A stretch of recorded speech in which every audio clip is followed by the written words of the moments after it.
La, la conferencia de número 2 de este día, que va a ser impartida, como les decía, por el doctor Eduardo Andere. Y bueno, aquí tenemos algunas de las características de su currículum. Si pusiéramos su currículum completo, tendríamos que hacer una presentación de unas 5 o 10 diapositivas. Entonces, él nos hizo el favor de colocar lo que considera lo más relevante de su formación. Es analista y escritor de temas de política pública, política educativa, educación comparada y aprendizaje. Es investigador visitante del Colegio de Boston y se encuentra afiliado al Centro Regional de Formación Docente e Investigación Educativa, de la cual también me siento orgulloso de ser miembro.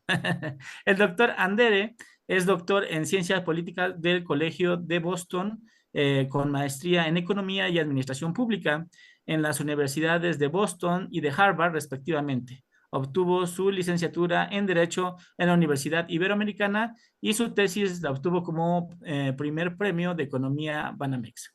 Entonces es un placer, un gusto contar con su presencia. Muchas gracias por estar aquí esta noche, doctor Eduardo Andera. Muchas gracias, Yasunari, muchas gracias a ti y a todo el equipo de Credomex por la oportunidad de platicar con ustedes y con todas las maestras y maestros y directivos y estudiantes que están presentes para la charla. Sin otro preámbulo, me voy a compartir pantalla para apoyarme con una presentación, si me lo permiten.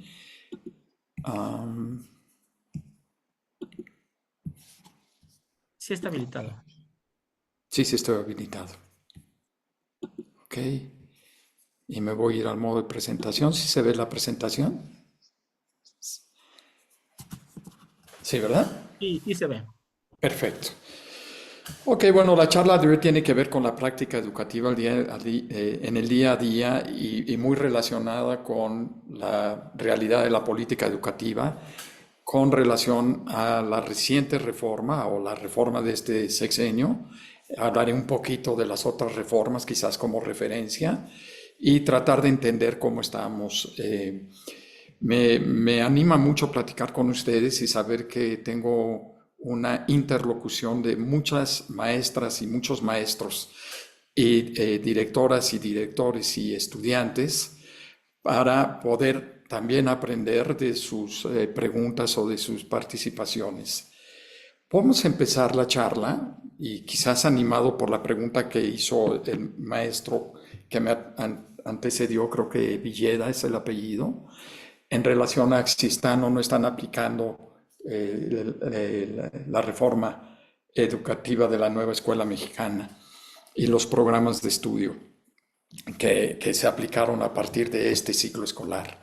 Yo les pediría, si son tan gentiles, que con su teléfono, por ejemplo, todos aquellos que son maestras y maestros o directivos de educación preescolar, primaria y secundaria, si son tan gentiles de irse a menti.com y ingresar este código de 8 dígitos y contestar la pregunta que está aquí en pantalla o que van a ver en el menti.com con esa clave. Y la pregunta es, ¿estás aplicando los nuevos programas de estudio de la NEM? Entonces, voy a cambiar un poquito de pantalla para irme justo a la presentación de menti.com y ver si me están haciendo el favor de contestar. Y sí, Sí, sí. efectivamente, ya me están contestando y ahí la pueden ver cómo va. Eh, ok, ahí debe aparecer ya. Ok, vamos a dar un minuto, 2 minutos para que la mayor parte de Aún los vemos su participantes. presentación. ¿Perdón? Estamos viendo su presentación. Ok, me voy a cambiar. Ok,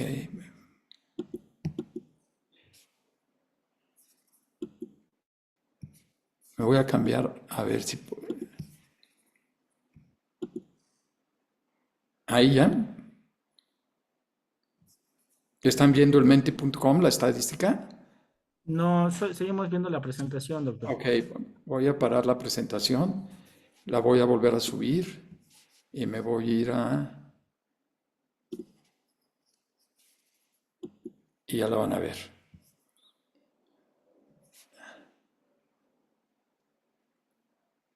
Ok. Ahí deben verla, ¿cierto? Ahora sí, gracias. Sí, Gracias a gracias. usted. Gracias.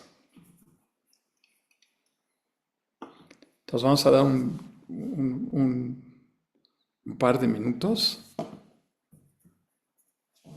para que todos los que son maestras y maestros y directivos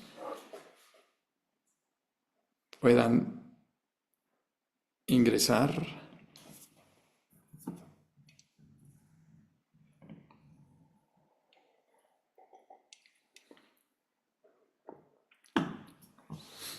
Y vemos que un porcentaje muy importante, muy elevado, de los que han respondido están aplicando o totalmente o parcialmente los nuevos programas de estudio de la nueva escuela mexicana.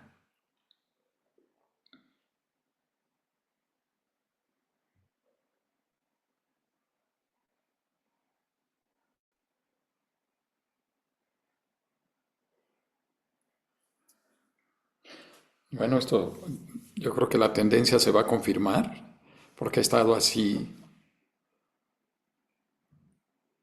marcadamente orientada hacia el totalmente y parcialmente, contrasimuladamente o nada. Y creo que se va a mantener así. Vamos a llegar al número 100. Ok.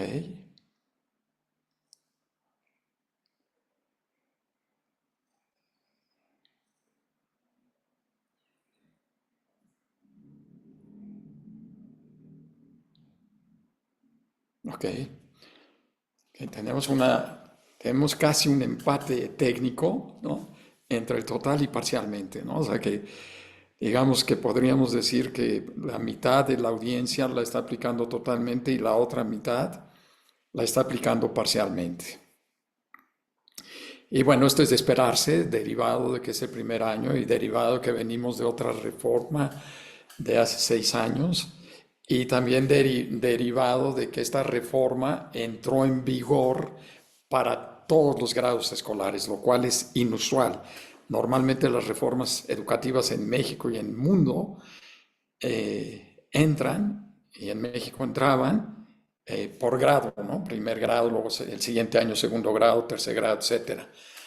Pero sorpresivamente la Secretaría de Educación Pública decidió a final del ciclo escolar anterior o principios de este ciclo escolar que se aplicara totalmente para todos los grados escolares a partir de agosto del 2023. Ok, voy a parar entonces esta pregunta porque tengo otra.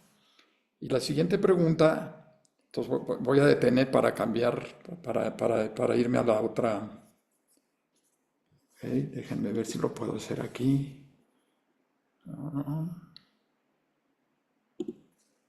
Ok. Vamos a irnos a otra pregunta y es la siguiente, si tienen paciencia conmigo. ¿Se sigue viendo mi presentación o se sigue viendo Menti? Ahorita se ve su cámara, doctor. Ok, No estamos viendo su ok. computadora. Entonces voy a compartir mi presentación para que vean la siguiente pregunta. Y aquí les voy a pedir a los que son maestros o maestras, directivos o directivas de primaria y de secundaria, porque son los niveles en los que se aprobaron libros de texto, los nuevos libros de texto gratuitos. Y la pregunta es, ¿estás usando los nuevos libros de texto gratuitos de la NEM? Y esta es la clave de 8 dígitos que deben marcar en su en menti.com para tener acceso a esta nueva encuesta o este nuevo sondeo. Y mientras ustedes lo van llenando, yo cambio una vez más de presentación y me voy a Menti para poder presentar los resultados. Gracias por su paciencia.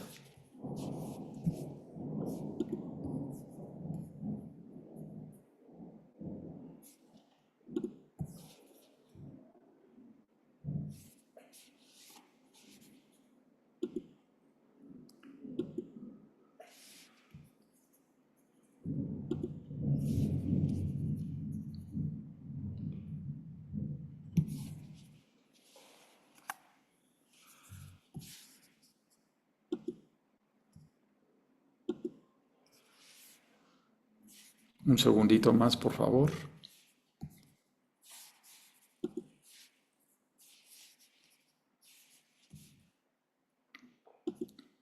Ok, ya empezaron las respuestas. Ahorita lo subo.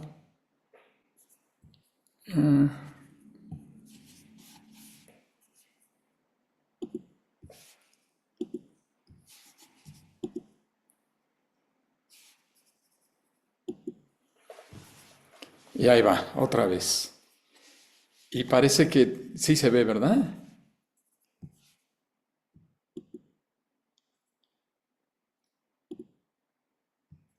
¿Sí se está viendo Menti?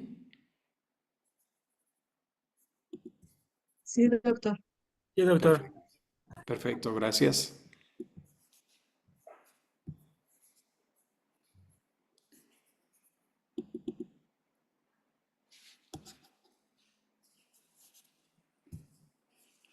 Y vamos más o menos igual, ¿no? Y se va a confirmar la tendencia anterior.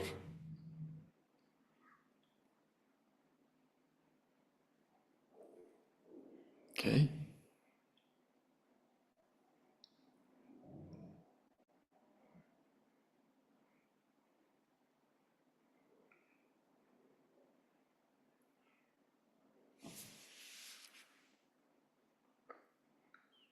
Ok, entonces yo creo que con esto es suficiente. Pueden seguir votando si quieren, voy a detenerme para seguir con la presentación, pero nos da una idea clara con un grupo tan extenso como el que tenemos esta tarde, de que efectivamente o se está aplicando totalmente o parcialmente y que las personas o los maestros y las maestras directivos que recibieron los libros de texto los consideran que son buenos o que son regulares. Entonces, termino la encuesta, nos quedamos con esa información, quizás para el resto de la charla o para la sesión de preguntas y respuestas. Y me voy, ok, y me voy a la presentación.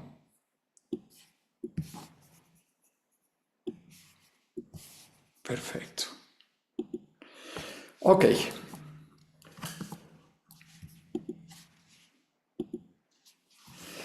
Vamos a hablar del mundo de la educación. El mundo de la educación en realidad está dividido en dos grandes vertientes. La política educativa y el aprendizaje. En la política educativa en realidad estamos hablando de cuestiones como el marco legislativo, como las negociaciones con las organizaciones sindicales, como los materiales educativos, como los planes y programas de estudio. Son las decisiones que toman las autoridades educativas o toman los hacedores de política pública para que funcione el sistema de acuerdo a lo que el Estado o en su caso el gobierno en turno considera que debe hacer para avanzar los objetivos constitucionales o los objetivos ideológicos de las personas que están en el poder.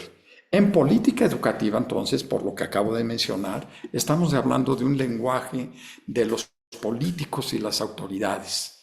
Estamos hablando del lenguaje de la política educativa, de la política educativa. Estamos hablando del lenguaje de la política pública o de la administración pública de la educación, que es un lenguaje distinto al aprendizaje. Cuando nos metemos en el mundo de la educación con la vertiente del aprendizaje, en realidad estamos hablando el lenguaje de los maestros y padres de familia.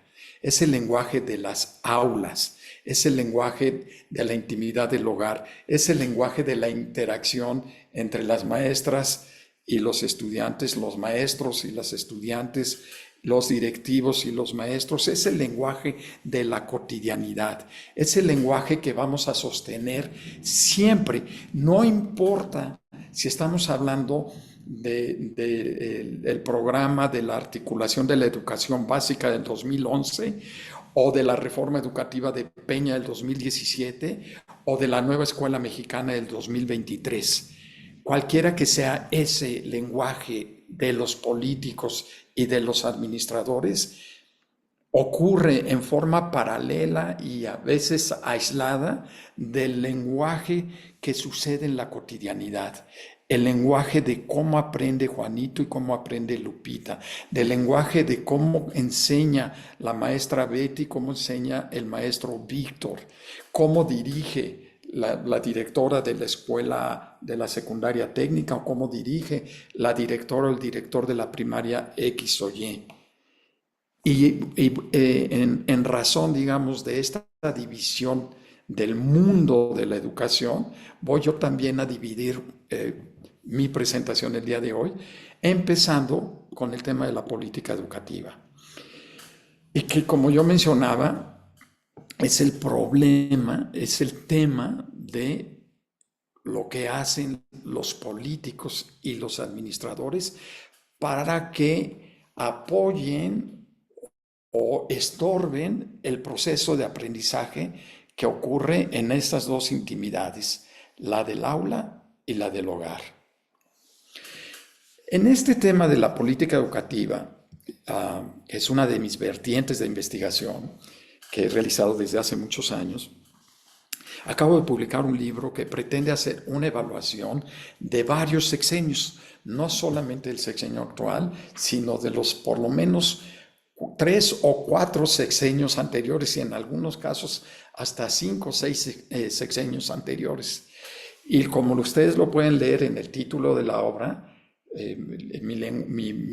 mis hallazgos de hace 20 años con el hallazgo de este año y del año pasado es que tenemos un tema triste o deprimente de fracaso educativo. Y ahorita voy a dar algunas de las estadísticas. Pero así como presento, digamos, la realidad, el baño de la realidad a través de las cifras de cómo estamos en educación, también tengo una publicación muy reciente que trata de entrar al mundo de este lenguaje íntimo, particular, personalísimo, que ocurre en cada uno de nosotros cuando estamos aprendiendo o que ocurre en nuestros hijos e hijas y estudiantes cuando están ellos aprendiendo. Es el lenguaje de la comunicación entre nosotros, nuestro cuerpo, con nuestro cerebro, con nuestra mente, para provocar estos procesos de aprendizaje. Ya estamos hablando de temas de actitudes, de motivación, de esfuerzo, de estudio, etcétera, etcétera, etcétera. Y ahí entonces le dedico, digamos, otra línea de investigación a tratar de analizar esto que ocurre en forma paralela e independiente al lenguaje de los políticos y de los administradores. Y en la segunda parte de esta charla me voy a referir un poquito a este lenguaje, pero muy poquito, a este lenguaje que yo le llamo de conexiones y equilibrios, ¿no? Sí quisiera empezar por decir que algo no hemos hecho bien en México, por lo menos desde la década de los años 60 del siglo pasado. Y voy a presentar una sola gráfica muy elocuente que nos compara con otros países que en su oportunidad estaban en el mismo nivel de desarrollo o subdesarrollo de México y que les ha ido bastante mejor que a México a través de los años. Y es esta gráfica que parece complicada, pero no lo es. Esta gráfica muestra el número de veces que más grande, digamos, para México, perdón, en el ingreso nacional bruto per cápita. O sea, ¿qué tanto más ganaban los mexicanos o menos en el año, en el primer quinquenio de la década de los 60? ¿Qué tanto ganaban más o menos los mexicanos que, por ejemplo, los singapurenses o los japoneses o los coreanos del sur o los chilenos o el mundo en general o los chinos de la China continental o nuestros compañeros de Argentina o de Brasil o del resto de Latinoamérica? Y podemos ver, ¿no?, según esta gráfica, perdón, otra vez que me regreso, que espérenme tantito, que en el año de 1962, o digamos el primer quinquenio de esa década, los singapurenses ganaban solamente 40% más que los mexicanos. O sea que casi teníamos el mismo ingreso nacional bruto per cápita. Solamente 40% más. Para el año 2021, hace 2 o 3 años escasamente, los singapurenses ganaban casi 7 veces más que los mexicanos. A pesar de que partimos más o menos de niveles similares de desarrollo. Algo similar nos pasa con Japón, que ganaban 1.7 más y ahora tienen un ingreso de 4.5 veces más que nosotros. Un caso más dramático es el de los coreanos, ¿no? Los sudcoreanos, que en el primer quinquenio de la década de los 60 ganaban la tercera parte del ingreso per cápita de los mexicanos. La tercera parte, eran 3 veces más pobres que nosotros. Y ahora ganan casi 4 veces más que nosotros. Chile y México más o menos están igual, como pueden ver acá. El mundo y México más o menos están igual. Pero China, que era mucho más pobre que México en la década de los 80 y sin lugar en la década de los 60, ahora tienen más ingreso per cápita que los mexicanos. Estamos mejor que los argentinos, estamos igual que los brasileños y un poquito mejor que los latinoamericanos. Yo recuerdo cuando estaba estudiando en Estados Unidos hace algunas décadas, mis compañeros argentinos decían: el único país del mundo en vías de subdesarrollo es Argentina, ¿no? Y bueno, pues aquí lo podemos ver. Ellos tenían 3 veces más de ingreso que nosotros y ahora estamos más o menos en una situación igual. Esto quiere decir que México y Latinoamérica más o menos padecen de los mismos problemas, tanto de ingreso, y después lo vamos a ver también en educación. ¿Qué cosas han hecho estos países que nosotros no hemos hecho? Esa es nuestra primera lección, ¿no? Y una cosa que han hecho, y lo vamos a ver en las estadísticas hacia el final de la primera parte, es la fuerte inversión que hicieron en educación. Yo recuerdo por ahí también el primer quinquenio de la década de los 90, visité Singapur para llevar a cabo algunos convenios de cooperación México-Singapur, etcétera, etcétera. Y le preguntaba yo al vicepresidente de aquel entonces, la Junta Nacional de Productividad, qué estaban haciendo y cómo le hacían para salir tan rápido de los niveles de menos desarrollo que tenían. Y lo que me dijo: apostarle a la gente, apostarle a la educación y apostarle a la formación de los recursos humanos. Porque lo más rico que tenemos, un país pequeñito, es un lunar del sudeste asiático. Lo más que tenemos nosotros es gente y acceso al mar.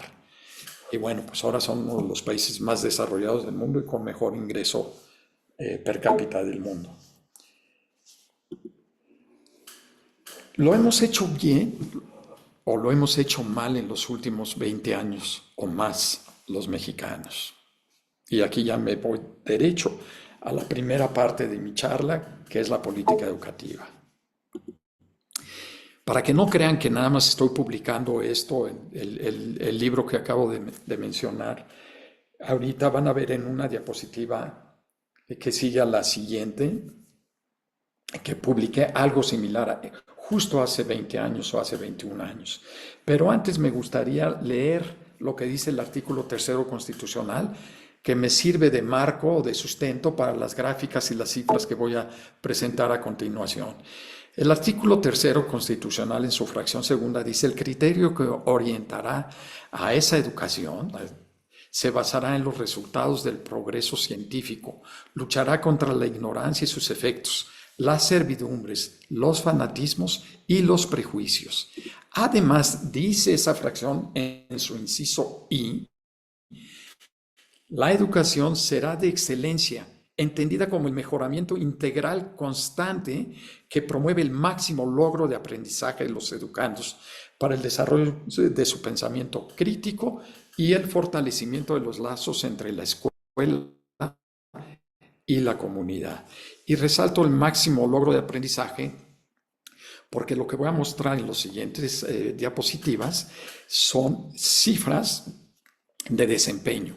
Yo sé que el tema de calidad educativa o de excelencia educativa o el mismo concepto de aprendizaje son términos debatidos en la literatura académica. Es difícil llegar a una definición de qué es calidad educativa cuando se tratan de muchos aspectos que tienen que ver con el desarrollo integral de la persona, que tienen que ver con su desarrollo cognitivo, que tienen que ver con su desarrollo emocional, pero que también tienen que ver con su desempeño académico.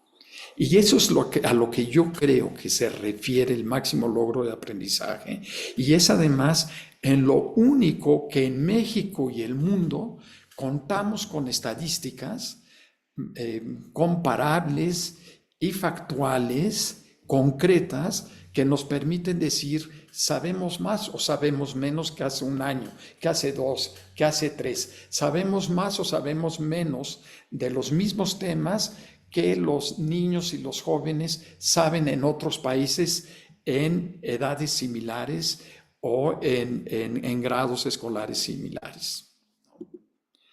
¿Cómo andamos entonces, digamos, en estos 20 años? Bueno, como les decía, justo en el año 2003 publiqué este libro que aparece en la pantalla de ustedes del lado izquierdo, si no me equivoco, que se llama La educación en México, un fracaso monumental, que fue bastante desafiante para mí porque no existía información metodológicamente comparable, fácilmente comparable año tras año o sexenio tras sexenio, porque no teníamos una información compilada ni por el gobierno ni por otras instituciones que nos permitieran decir más o menos cómo estábamos en aprendizaje o en otros indicadores. 20 años después, ¿no? Tenemos información, estamos construyendo una historia de información y se nos acaba de truncar. Pero con la información recogida en este lapso de 2 décadas, llego yo a la misma conclusión. No tenemos, como decía, muchos datos comparables. Y justo cuando estábamos construyendo una historia de la evaluación educativa con el INEE, que nace en el año 2002, y que luego se regenera con el sexenio del presidente Calderón y se vuelve a regenerar para recibir, digamos, mayor autonomía, no solamente de gobierno, sino a nivel estatal en el gobierno de Peña. En el año 2019 desaparece y se crea una nueva comisión más pequeña, tanto en facultades como en recursos, como en alcance, que se llama Mejor Edu y que está a punto de desaparecer según las últimas reformas que están siendo o serán consideradas por el Congreso de la Unión. Y entonces pues vamos a perder, de hecho ya perdimos la continuidad que estaba hilvanando el INEE con datos bastante objetivos de la realidad educativa de México, con pruebas e indicadores nacionales e internacionales. Entonces, de una política de evaluación educativa integral que consideraba varios aspectos, el modelo de evaluación educativa que ha adoptado la NEM y que adoptó la Comisión Mejoredu para la mejora de la educación es el de evaluación formativa. Y efectivamente la literatura de aprendizaje nos dice que la única evaluación que mejora el aprendizaje en el aula es la evaluación formativa, pero no es la única evaluación que nos ayuda a mejorar la educación del país o a mejorar la educación de la escuela o a mejorar la educación de mi aula. Existen varios tipos de evaluación, inclusive que apoyan a la evaluación formativa para llegar a sus análisis o a sus hallazgos de lo que sí importa y no importa, o si las cosas las estamos haciendo bien en la escuela y en el aula para la mejora de los aprendizajes de nuestros estudiantes. Entonces, el mundo de la evaluación comprende, entre otras, la evaluación diagnóstica, que fundamentalmente nos permite obtener información de lo que sabemos, de lo que sabe el estudiante, de lo que yo como estudiante sé. A partir de esa evaluación tenemos evaluación formativa, que responde las siguientes preguntas. ¿Cómo aprendo? ¿Estoy aprendiendo? ¿Qué aprendí? ¿Cómo puedo mejorar mis aprendizajes? Y esta evaluación formativa, con mucha frecuencia, se apoya de la evaluación diagnóstica, ¿no? En la cual las maestras y los maestros o los sistemas educativos normalmente al principio de un ciclo escolar o de un periodo escolar se realiza una prueba con características estandarizadas que les permiten a las maestras y a los maestros, a los alumnos y a los padres de familia y a las autoridades educativas obtener información de las condiciones de aprendizaje con la que llegan los estudiantes a mi aula o a la escuela.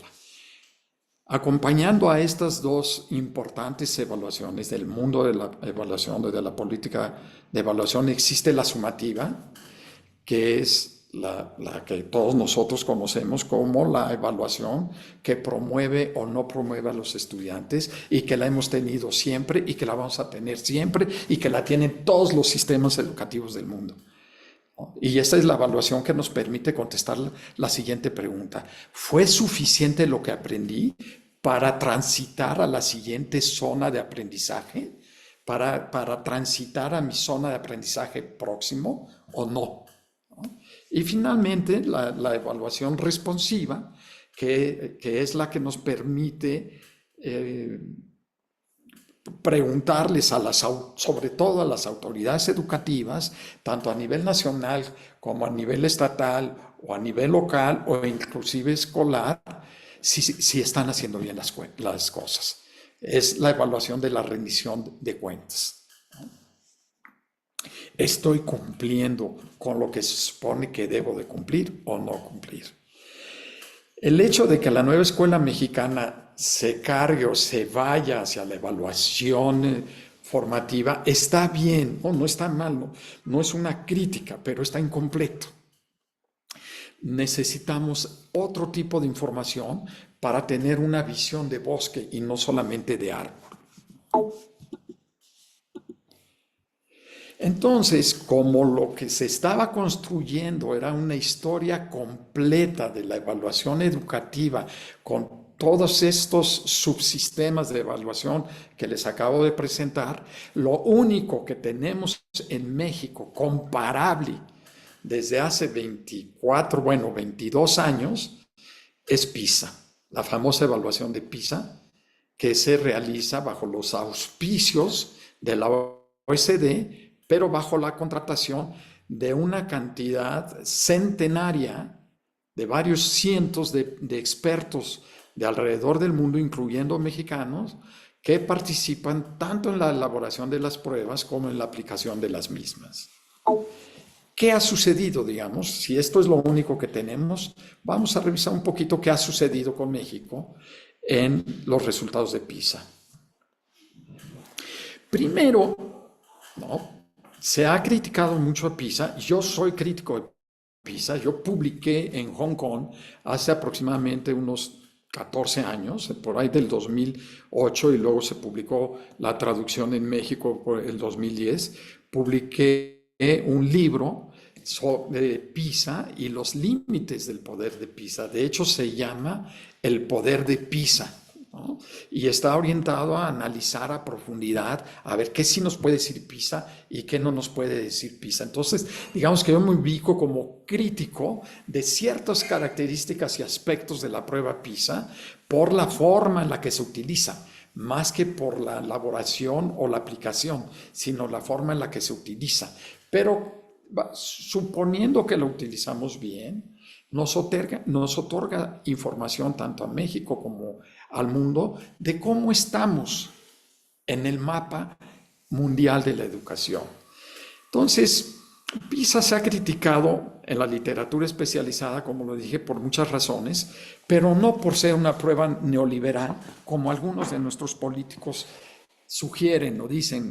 No vamos a aceptar PISA porque es una PISA elaborada en la era neoliberal y entonces es una prueba que responde a los criterios o a los objetivos o a los juicios de los intereses neoliberales. Nada cierto hay en eso, por lo que voy a mostrar en la siguiente diapositiva. Si se fijan ustedes, PISA se ha aplicado cada 3 años desde el año 2000.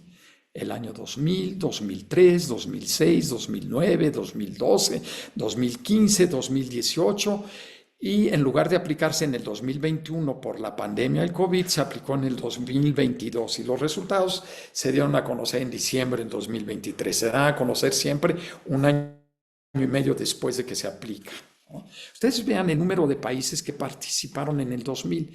Participaron 41 países. 28 que eran miembros de la OECD y 41 y 13 que no eran miembros de la OECD, de la organización que alberga la prueba PISA. Para el año 2022 participaron 81 países, casi el doble de los países que participaron en el año 2000. ¿Qué países, qué tipo de países, además de los 37 países que eran miembros de la OECD para el momento que se aplicó, ahora ya son 38 países? Pero bueno, en el 2022 participaron 37 de los 38. ¿Qué países participan, digamos, aparte de los convencionales, de los miembros de la OECD?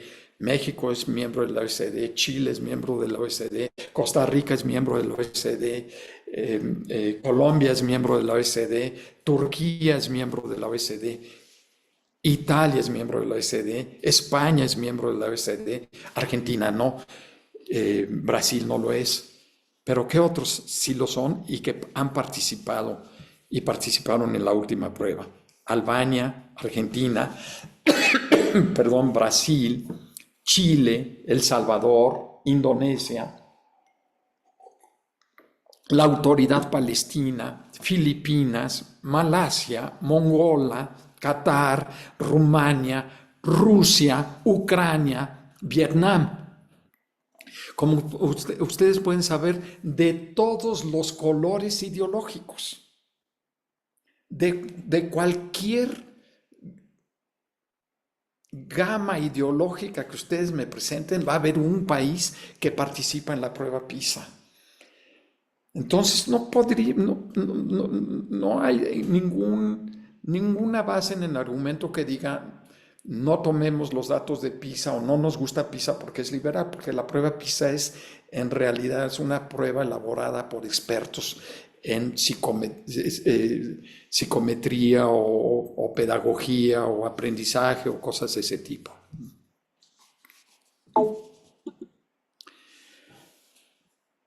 Vamos a ver cómo nos va de PISA 2000 al 22, cómo nos ha ido en relación con el mundo.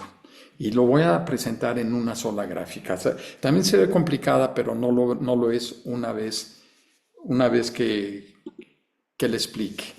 En la parte superior, aquí se ven todos los resultados en estas trayectorias o tendencias o patrones de los países que normalmente salen por arriba o cercanos al promedio de la OECD. La prueba PISA, como todos ustedes saben, se aplica en 3 áreas del conocimiento.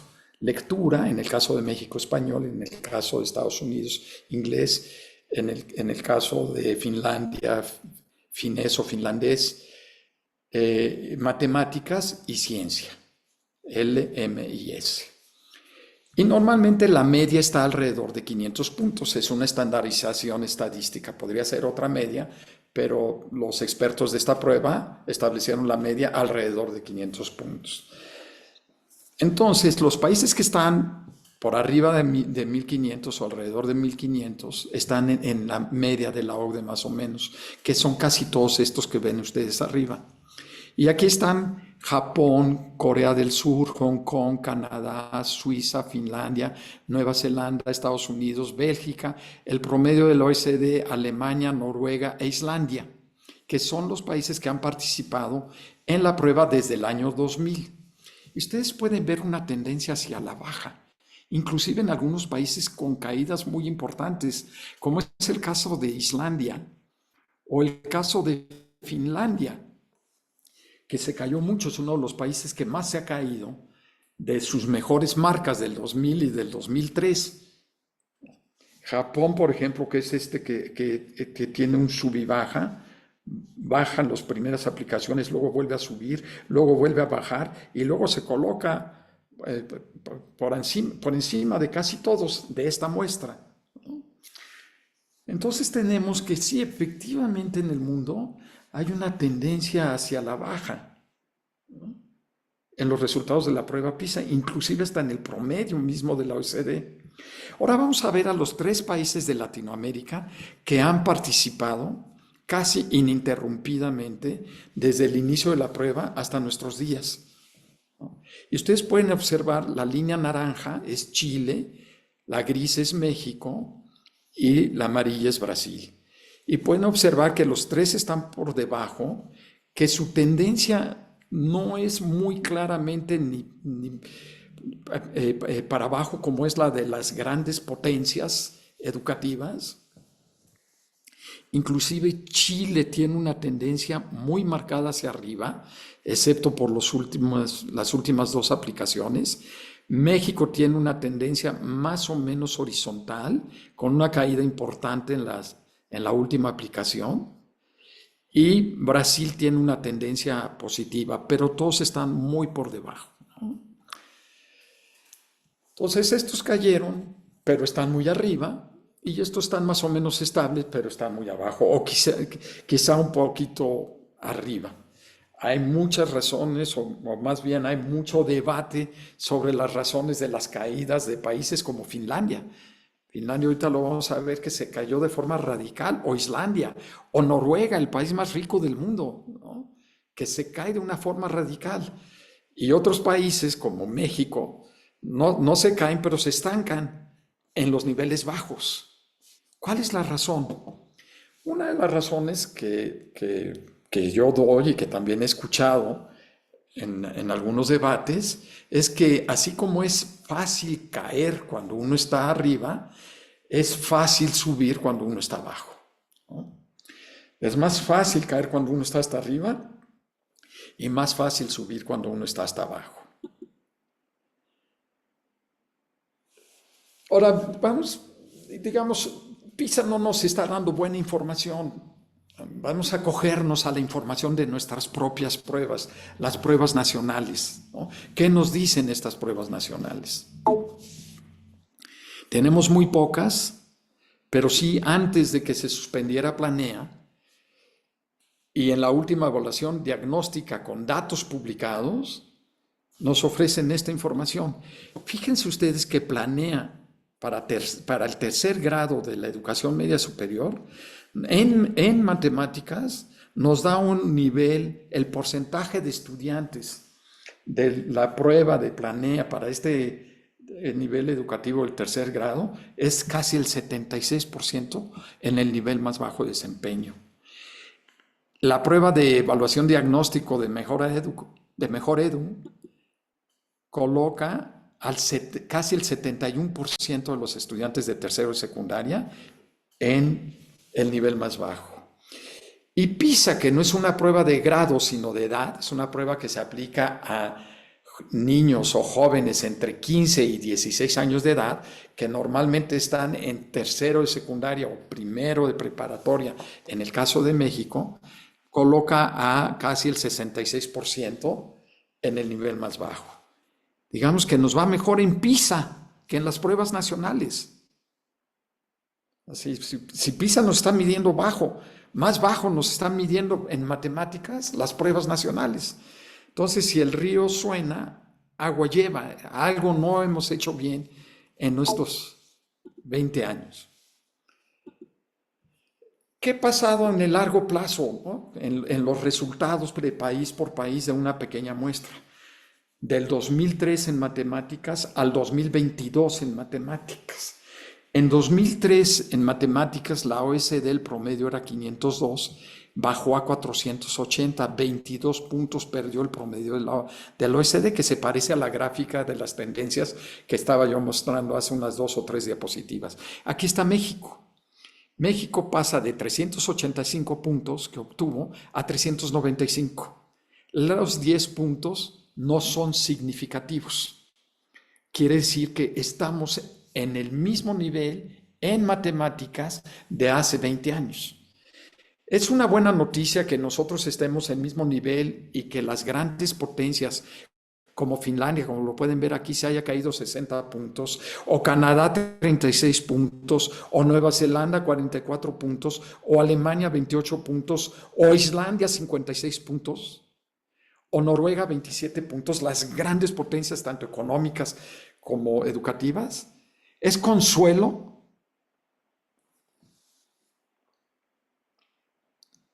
Bueno, no es consuelo porque el nivel en el que estábamos era muy bajo. Era del 70%, casi el 66 o 67% en los niveles más bajos. Y quiere decir que nos quedamos hasta abajo. O sea, que es muy difícil seguir más abajo cuando estamos tan abajo. En cambio, para estos países están tan arriba que todavía se pueden dar el lujo de acomodar sus puntajes.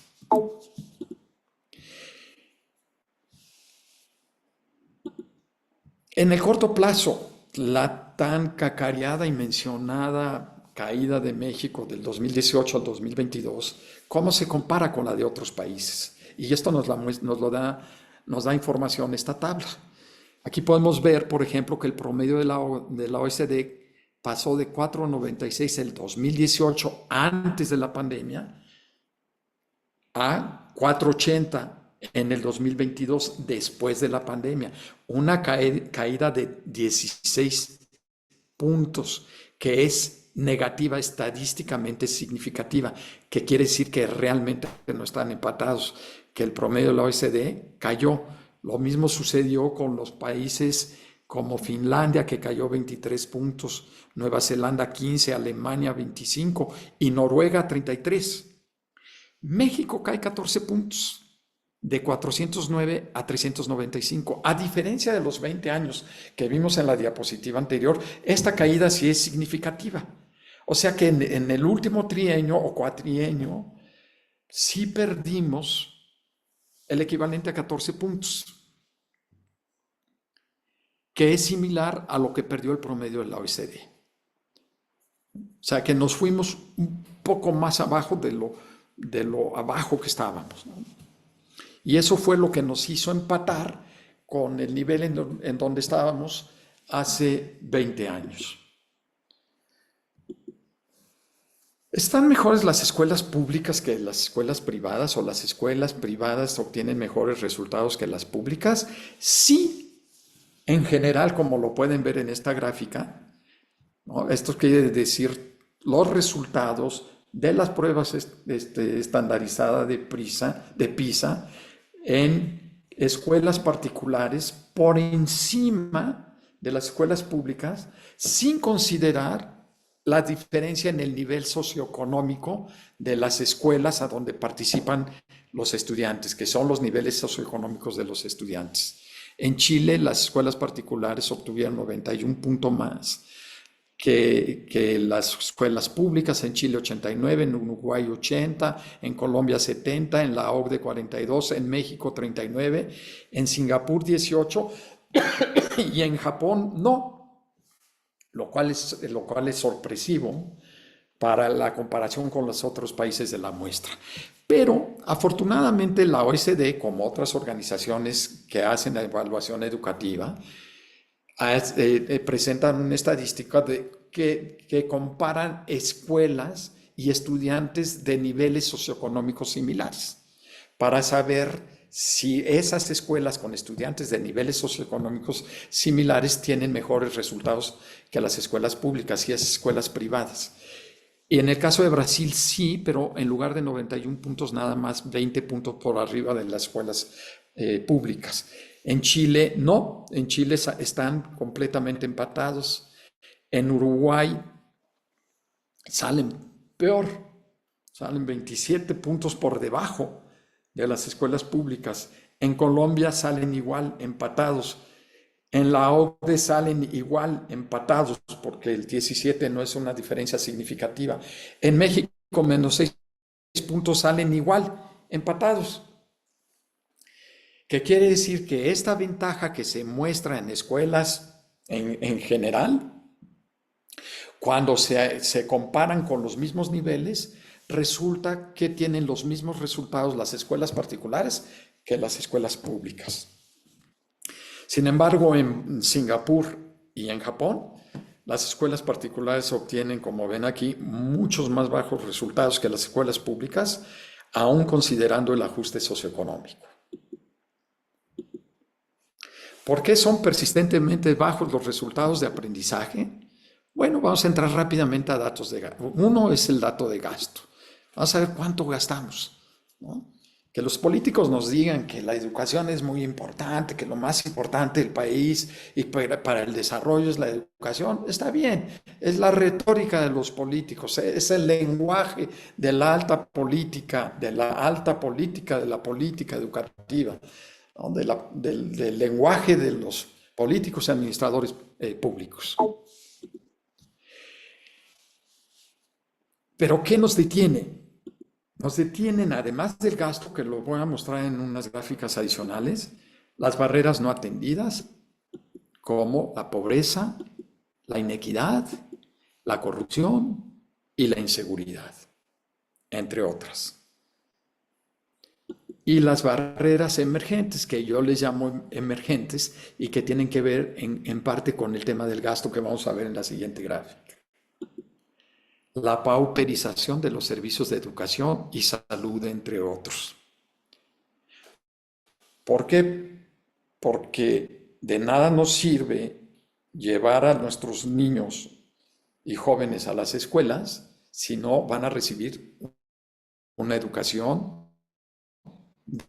de calidad. Como extranjeras nos demuestran que estos niños y jóvenes no están aprendiendo lo que los expertos de todo el mundo, incluyendo los mexicanos, nos dicen que deben de aprender. Y gran parte de ese problema es el gasto. Vamos a ver.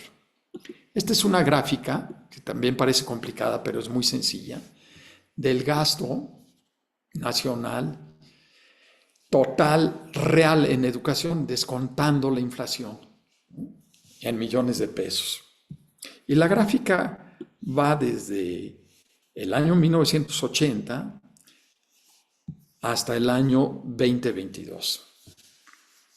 Ustedes observen que he dibujado con los colores de las ideologías de los diferentes partidos que han gobernado sexenalmente a México desde 1995, el nivel de gasto.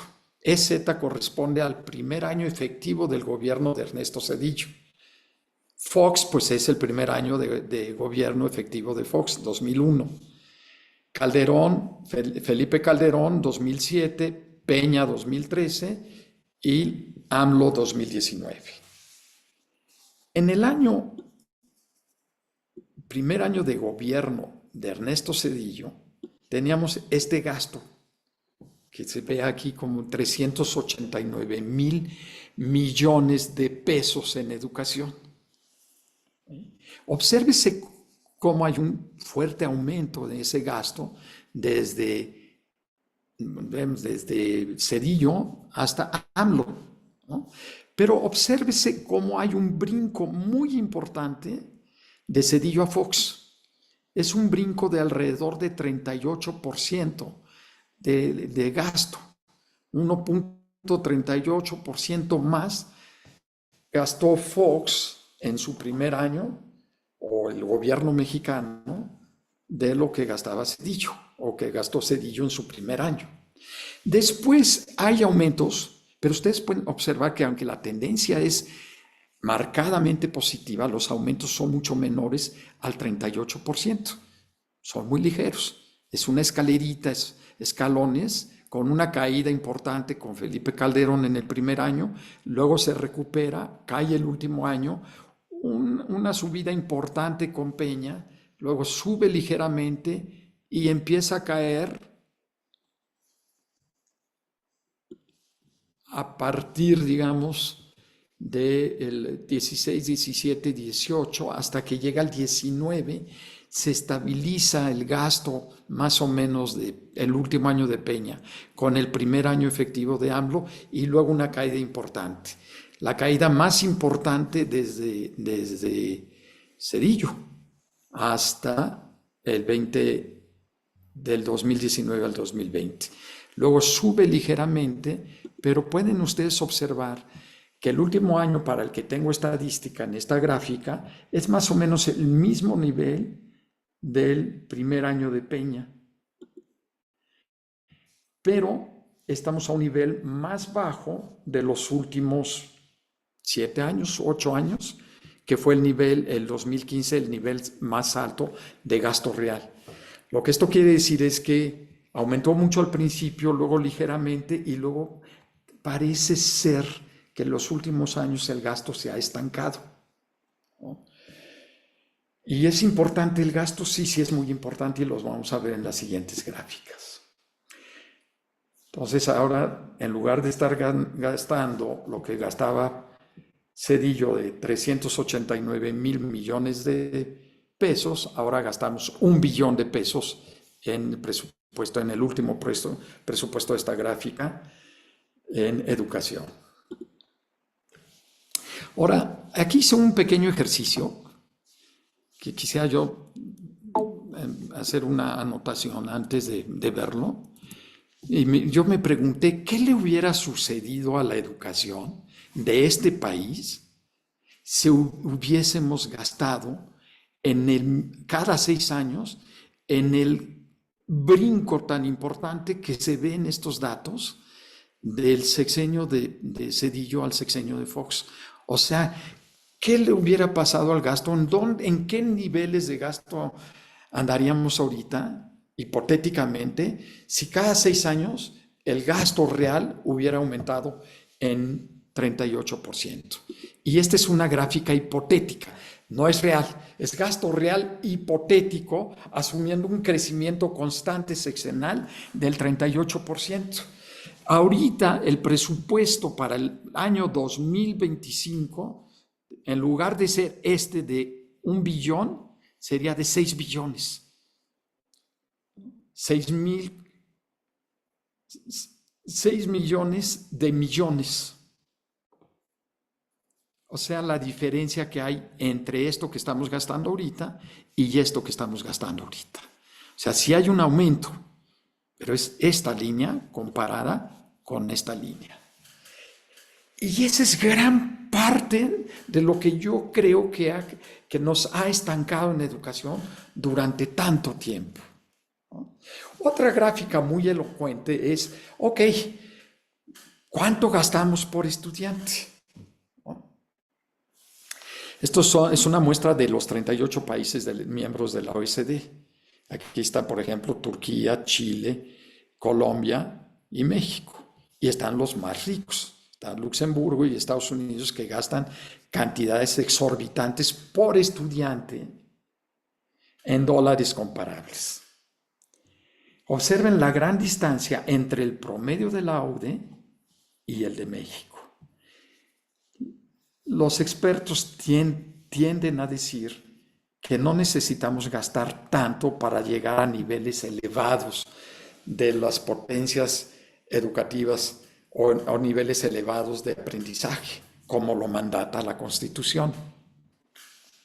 Gastar alrededor de 11,000 o 12,000 dólares internacionales es suficiente. Nosotros estamos en 3,400, por debajo de Colombia, por debajo de Turquía, muy por debajo de Chile y muy por debajo de la OCDE. Quiere decir que tenemos un nivel muy bajo de gasto educativo. No nos mantuvimos al ritmo que necesitábamos mantener para mejorar nuestros indicadores de aprendizaje, para mejorar nuestros indicadores de calidad, considerando que los de cobertura, México ha avanzado sustancialmente a la par de lo que han avanzado la mayor parte de los países del mundo. Entonces ya los tenemos en la escuela, ahora hay que darles una buena educación. ¿Quién ha sufrido? Bueno, una de las formas de ver es que el gasto educativo es uno de los componentes de lo que en el lenguaje presupuestario se conoce como el gasto total programable del sector social, donde se incluye, por ejemplo, seguridad social y bienestar. Y aquí lo que observamos es que de 1995, el primer año efectivo de Zedillo, al año 22, que es el penúltimo año, el antepenúltimo año del gobierno de AMLO, hemos bajado pues, a la mitad, casi a la mitad. O sea que la importancia del gasto educativo sobre el gasto social pasó de casi el 50% a 24.4%. Entonces, la educación en realidad no ha sido importante en el lenguaje de los políticos y administradores. Los estudiosos de la economía de la educación, los que analizan si el gasto es eficiente o no es eficiente, nos dicen, no es tan importante lo que gastas, sino cómo lo gastas. Yo pienso que es importante que exista un mínimo, un nivel mínimo, un umbral mínimo de gasto, que es alrededor de 11,000, nosotros estamos alrededor de 3,000, pero ese nivel de gasto que tengamos debe estar bien distribuido, debe de estar bien asignado. Y lo que nosotros tenemos ahorita en el gasto actual, y había otros problemas en los otros sexenios, pero ahorita es lo que estamos viviendo, es que la mayor parte del presupuesto asignado a la SEP, que no sean sueldos y salarios y gasto corriente, se va en dos programas. El famoso programa LEN y el famoso programa de becas.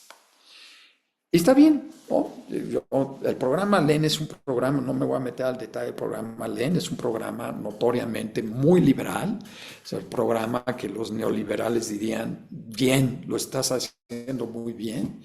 Es un programa muy criticado y muy aplaudido por unos y otros. Sin embargo, se lleva un tamaño muy grande del pastel presupuestal. Y becas se lleva todavía un tamaño más grande del pastel presupuestal. Pero ¿quién sufre cuando tenemos recursos escasos, como siempre sucede en las economías, en el gasto público? Pues se pierden oportunidades de aprendizaje. ¿Cuál es el costo de oportunidad o a quién se daña para elevar este gasto? A los docentes y la pedagogía. ¿En dónde? En menores recursos para la formación, atracción, formación, actualización, profesionalización y capacitación de los maestros y la buena pedagogía, que son los que han sufrido más recortes en el gasto educativo. Entonces, esta es una oportunidad de aprendizaje que se pierde y, como lo vimos, es una de las barreras emergentes que impiden que avancemos en educación. Entonces, el gasto en México es bajo y mal asignado. Pero esa es la parte, digamos, de la realidad, el pesimismo, ¿no? Lo que nos pone tristes, ok, ya sabemos que tenemos esta realidad, no podemos hacer nada mientras los políticos no decidan cambiarla, pero hay otra realidad de la que yo hablaba antes, que es la realidad personalísima del aprendizaje. Y ahí nos metemos en temas de el funcionamiento del cerebro, ¿no? Lo que el principal producto del cerebro, que es la mente, la inteligencia, el pensamiento crítico, la creatividad, las emociones y la autorregulación, el esfuerzo y la perseverancia y todo este conjunto de cosas que forman parte del mundo del aprendizaje tuyo, mío y de las maestras y de los maestros y de los niños y de las niñas y de los jóvenes, ¿no? Y este es el mundo en el que existe la gran esperanza de México, la gran esperanza del futuro de México. Que yo siempre lo he dicho y lo repetiré, el futuro de México está en lo que hagamos cada uno de nosotros, lo que haces tu maestra y lo que haces tu maestro y director en tu casa y en la escuela, en la zona de influencia que tienes, que es tu aula y la intimidad del hogar.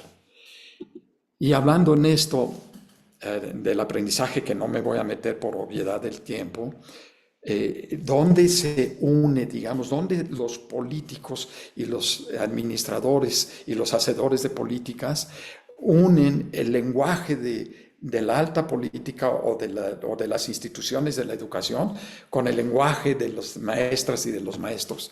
Lo unen a través del modelo curricular, ¿no? Lo que conocemos como el plan y los programas de estudio y los libros de texto. Y por eso empecé con el sondeo, la encuesta del principio. Ahí es donde hablan. ¿Y cuál es la apuesta, cuál es el énfasis del modelo curricular de la SEP? Independientemente de que estemos de acuerdo o no con el lenguaje, que estemos de acuerdo o no con los libros de texto, lo que sea, en la profundidad. ¿En qué es lo que están haciendo énfasis? Están haciendo énfasis en el aprendizaje basado en proyectos. Y ahí me voy a dedicar un poquito, nada más 5 minutos más para dejar tiempo para las preguntas. Pero quiero hacer una reflexión inicial, porque muchos de las páginas, de los documentos que presentan el plan, sobre todo el plan de estudio y los programas, hablan de que en México no se aplicaba una educación basada en proyectos. Y voy a presentar una tabla, una gráfica, que nos dice lo contrario. Esta es una encuesta también realizada para muchos países. Yo tengo una muestra aquí de la famosa prueba TALIS, que se les pregunta a maestros y directores de escuelas, muestras significativas, muchas preguntas. Esta pregunta me parece muy elocuente para hablar del tema de que si en México aplicábamos o no aplicábamos proyectos y si estábamos mejor o peor que otros países en relación a esto. Esta pregunta les pregunta el porcentaje de maestros que reportó que con frecuencia o siempre dan a los estudiantes proyectos que requieren al menos una semana para completar. Y observen que Colombia y México, que son los últimos lugares en las evaluaciones de la prueba PISA, consistentemente, son los que más proyectos usaban. Antes, porque esta encuesta se hizo en el 2017 y se publicó en el 2018. Y los que menos lo usaban son países que obtienen muy altos resultados, como Japón o Estonia, o inclusive Finlandia, o el promedio de la OECD. O los maestros y directores que contestaron esto mienten, o si los maestros de México y las maestras sí utilizaban el método de proyectos. Bueno, independientemente de esta realidad de verdad, vamos a entrar a cuál es la esencia del aprendizaje basado en proyectos.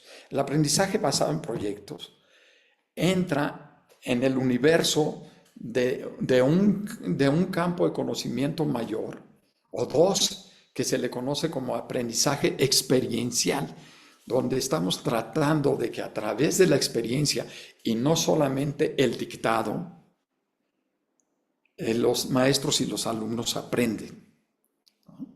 Y el otro universo que lo vamos a ver hacia el final es el aprendizaje de indagación o de investigación.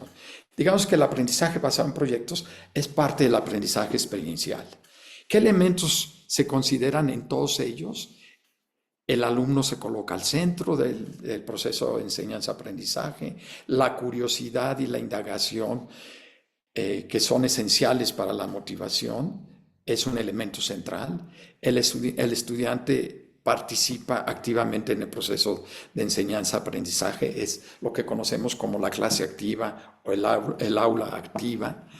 El autoaprendizaje y responsabilidad en mi aprendizaje es importante, y la reflexión y apoyo en retroalimentación constante serían los elementos esenciales de este aprendizaje experiencial, dentro del cual el aprendizaje basado al ABP forma parte. Visto en una forma gráfica, si nosotros tratamos de resolver el tema de la motivación y habilidades del siglo XXI a través del aprendizaje basado en proyectos o experiencial, ¿qué es lo que estamos diciendo? Estamos diciendo que queremos pasar, por lo menos parcialmente, no totalmente, pero parcialmente, de una enseñanza tradicional a un aprendizaje y enseñanza alternativa, que sería esta experiencial, que debe ser significativa. ¿Qué quiere decir? Que hace sentido para el aprendiente. Debe de ser activa. ¿Qué quiere decir? Que el maestro combina instrucción tradicional con papel de facilitador que facilita la participación de los estudiantes. Y a veces se va al tema tradicional cuando se necesita enseñar un tema teórico o cuando los alumnos no pueden avanzar. Pero se va al tema activo cuando toma su rol de facilitador. Debe de ser contextual, que son proyectos que se apoyan en los recursos culturales y ambientales de la zona de la escuela. Y debe de ser colaborativo, que se promueve el trabajo en equipo, el aprendizaje social o socializado, y combina el trabajo solo del estudiante, porque queremos que sea independiente y autónomo y sea responsable de su aprendizaje, y colaborativo porque creemos que el aprendizaje colaborativo mejora el aprendizaje de los individuos y de todos los demás, ¿no? Y entonces, dentro de este mundo del aprendizaje experiencial, tenemos variaciones sobre un mismo tema. El aprendizaje basado en problemas, el basado en casos, el basado en ciencia, el basado en la comunidad o el basado en el lugar, ¿no? El aprendizaje servicio, ¿no? Cuando los estudiantes no solamente aprenden, sino que están haciendo un servicio para la comunidad. Y la literatura dice que si es más la parte de servicio que hacen los estudiantes que de aprendizaje, entonces deja de ser aprendizaje-servicio y pasa a ser voluntariado. Y también, para resumirlo, digamos, en el otro gran paraguas del aprendizaje experiencial, es lo que estamos haciendo es indagación.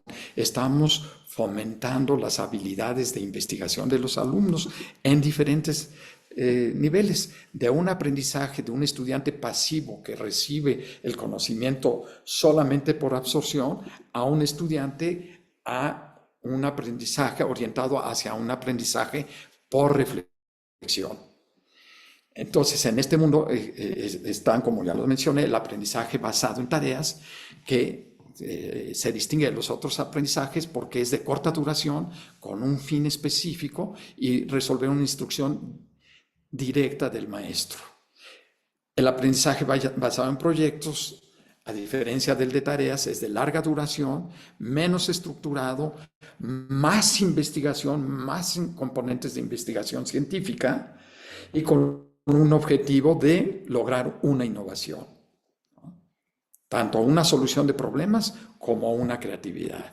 Luego tenemos el aprendizaje basado en problemas, que es de corta duración, con estructura más formal, sin un objetivo de creación de producto, como sería el de aprendizaje basado en proyectos.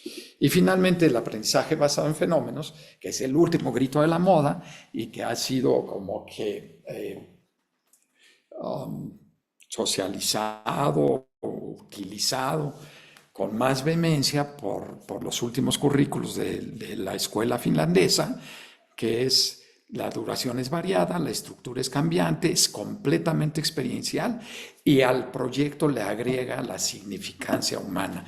¿Qué significa este proyecto para mí, para mi comunidad como persona? Y por eso lo convierto el proyecto en un fenómeno de la vida real.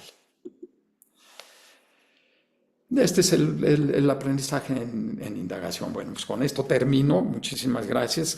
Perdón que me pasé un poco del tiempo. Espero, Yasunari, que tengamos tiempo para las preguntas. Y les comparto en los lugares donde me pueden contactar en caso de que quisieran contactar o seguir mis publicaciones. Algunas de los datos, las cifras y demás que he platicado están en mis publicaciones, a las cuales ustedes pueden acceder a través de estos enlaces. Al contrario, doctor Eduardo, estamos en tiempo exacto, porque dejamos bastante tiempo para preguntas, un tiempo muy, muy bueno para preguntas. Y bueno, pues tenemos alrededor de 25 minutos para que ustedes puedan pues vertir sus preguntas hacia el doctor Eduardo Andere. ¿Hay alguien que quisiera empezar con su participación?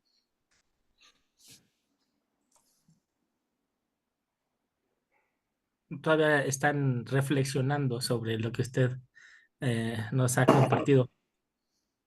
En el chat, Fíjese que, maestro Yasunari, hay unas preguntas. sí, fíjese que es muy interesante, doctor Andere, quisiera agradecerle porque la forma en que dio la información, los números, las estadísticas también nos ayudan como científicos, como matemáticos, como ingenieros, a tener una perspectiva al respecto. Pues bueno, voy a ir al chat y también tenemos ahí levantada la mano de la maestra Airam y Yamilet. Entonces, primero vamos a ver. Tenemos aquí muchos agradecimientos dirigidos a usted y dice una pregunta para la reflexión final de la conferencia. ¿Qué tenemos que hacer desde el plano curricular contrario a la politización de la educación en México, doctor? Concentrarnos en el aprendizaje, concentrarnos completamente en este tema que estaba yo hablando de la intimidad del fenómeno de personalísimo del aprendizaje. ¿Qué necesito conocer y saber a nivel personal respecto a mi propio a mi propio proceso de aprendizaje? Porque si yo como persona, como Eduardo, o tú como Judith, o como Álvaro, como Xochitl, o como Yasunari, o como Jesús, o como Rosana, o como Margarita, que los nombres que puedo ver, o como Patricia, si yo resuelvo la forma en la que mejor aprendo y si entiendo la complicación y complejidad del fenómeno de aprendizaje en mí, lo voy a poder entender y lo voy a poder trasladar a mis hijos y a mis hijas y a mis estudiantes.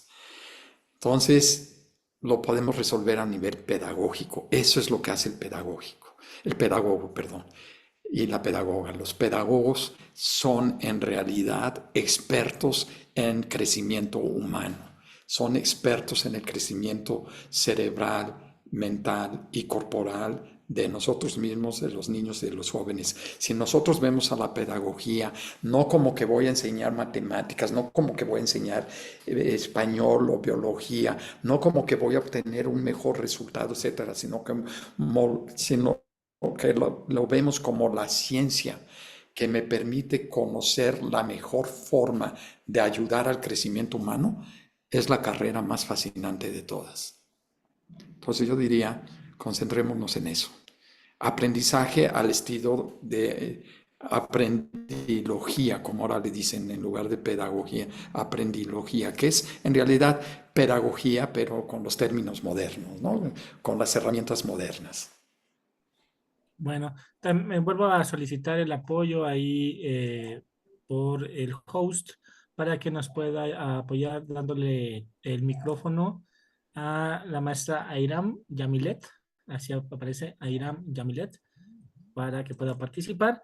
Mientras tanto, pues muchos mensajes de que ha sido una excelente participación, una excelente conferencia, ha sido muy interesante.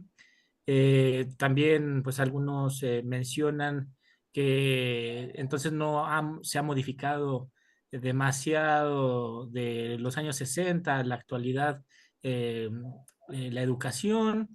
Y dice aquí la maestra Ángeles Martínez, entonces es un reto la implementación de este nuevo plan y programa de estudios, buscar esas estrategias de apoyo para que lograr eh, de los mismos, reconocer mis áreas de oportunidad, podría hacer un mejor trabajo docente, ¿no?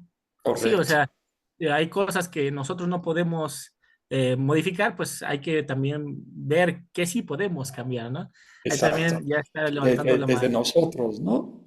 Sí, sí, Y cuando desde nos nuestra metemos al trinchera. mundo del aprendizaje, no importa lo que venga de allá afuera, ¿no? No importa el modelo educativo en realidad, no importa el sistema. ¿Por qué? Porque nosotros somos dueños de nuestro aprendizaje. Veo por ahí la mano levantada De Irán. de quien de... Sí, Ah, Aira. ahí está, ya está activa. Y también de Ujú. Álvaro. Sí, Ajá. yo tenía, o no sé, a partir de toda la exposición que nos realiza, me surge una duda, no sé qué tan, mm, no sé, conveniente sea, porque si usted, bueno, a partir de la comparación de todos los planes de estudio que nos presentó, y si realmente, o sea, ya comprobado, pues ya con datos reales, no es como tan funcional finalmente esta metodología que es aprendizaje basado por proyectos. Entonces, ¿cree que o qué opinión nos puede dar respecto pues a este nuevo plan de estudios que tenemos en marcha? Y si realmente entonces es como una mejor opción para poder mejorar la educación o definitivamente pues seguir como pues estancados. Bueno, tu pregunta es muy buena y toca fibras muy sensibles en la discusión y en el debate político de cuál programa es mejor. Yo siempre la forma en la que lo respondo es que si yo tengo un mal programa y un buen pedagogo, no hay problema, ¿no? Porque el pedagogo puede hacer maravillas con un mal programa y con un buen libro de texto. Yo me iría más bien a la esencia, a ti, eh, Airam. Yo me iría a reflexionar, a ver a profundidad dónde está mi pedagogía, qué tan bien estoy formada, qué necesito para formarme, independientemente de cuál es el programa. Porque digo, yo no soy maestro de aula de educación básica, pero me puedo imaginar que si cada 6 años me cambian el programa de estudio y cada 6 años me cambian los libros de texto y cada 6 años me cambian la metodología con la que debo enseñar, me volvería yo loco, ¿no? Es porque es como, ¿no? O sea, como que me cambian todas las reglas del juego, como que a la mitad del partido de fútbol me ponen reglas de básquetbol, ¿no? Y luego me ponen reglas de ping-pong. Y entonces me meten en un brete impresionante de naturaleza intelectual y emocional. Ese brete impresionante en el que nos han metido los últimos sexenios con los bandazos ideológicos en los programas de estudio, lo puedo solucionar cuando yo sé, en el fondo, qué necesita Luisito para aprender el ABC y qué necesita Lupita para aprender el 1, 2, 3.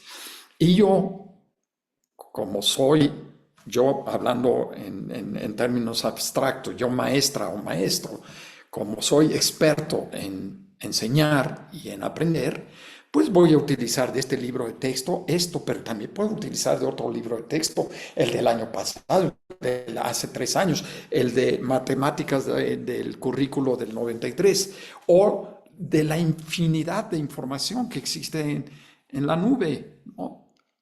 Para apoyarme a mejorar, la cual va a crecer de manera muy importante y de calidad con la llegada de la inteligencia artificial, ¿no? Tan aplaudida por muchos y tan rechazada por otros, ¿no? Yo soy de los que aplauden. No le podemos decir no a los avances tecnológicos, pero sí a la buena utilización del avance tecnológico.